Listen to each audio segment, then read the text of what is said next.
It's spring. It's my favorite season. It's also recital season. So, how do you know if you're ready for a performance? So, there are two ways I like to gauge this. The first one is, can you sing your part or your piece all the way through? Just hum it, unless you're a vocalist and you have to sing the words. But if you're an instrumentalist, just hum your part. And can you sing it all the way through? No mistakes, not forgetting anything, not getting lost, and without looking at the music.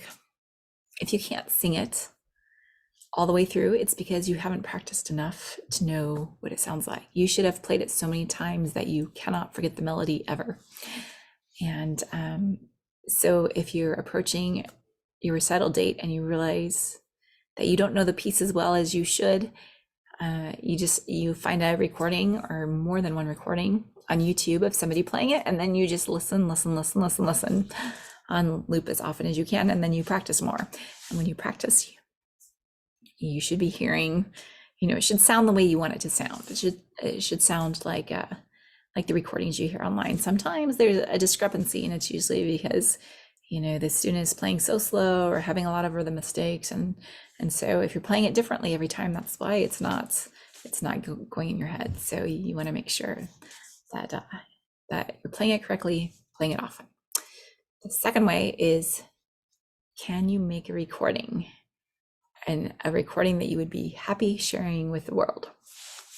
A lot of times when students practice, especially younger ones, they kind of gloss over mistakes or just ignore, the rhythm issues or the articulation. They ignore the dynamics, and they think, oh, I'll fix in the performance. But they even think that with the wrong notes. They think, oh, it was just a little mistake, I won't make it in the performance. But when they're forced to make a video, it kind of, you can't lie to a camera. So it really forces them to realize that maybe the piece isn't as polished as they thought. And so it takes a good bit of time to make a video that you're happy with. And so that is actually a good process too, because they have to record and record and record and record again. And that's a good way to get in some extra practice.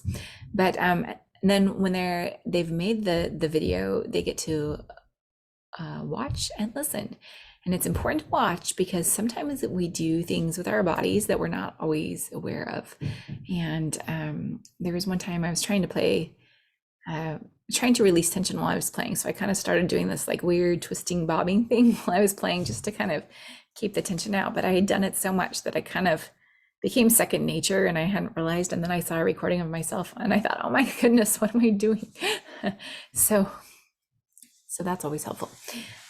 Or, some students, they play with a really high wrist or low wrist or something. And even though their teacher says, tells them a million times to correct it, I think it's not till they see what it really looks like from another perspective that they really understand what I'm talking about. So that's why that's helpful.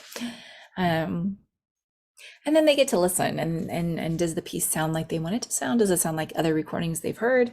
And if not, what would they fix?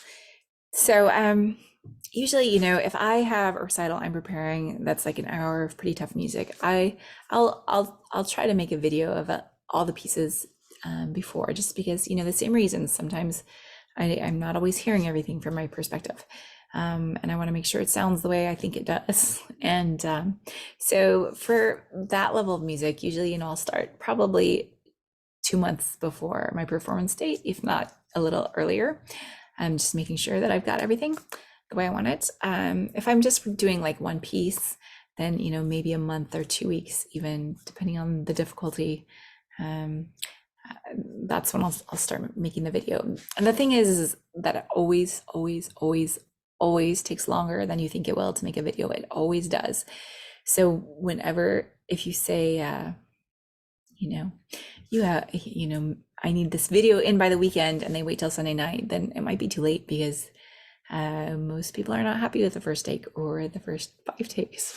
So always, always, always start your videos early.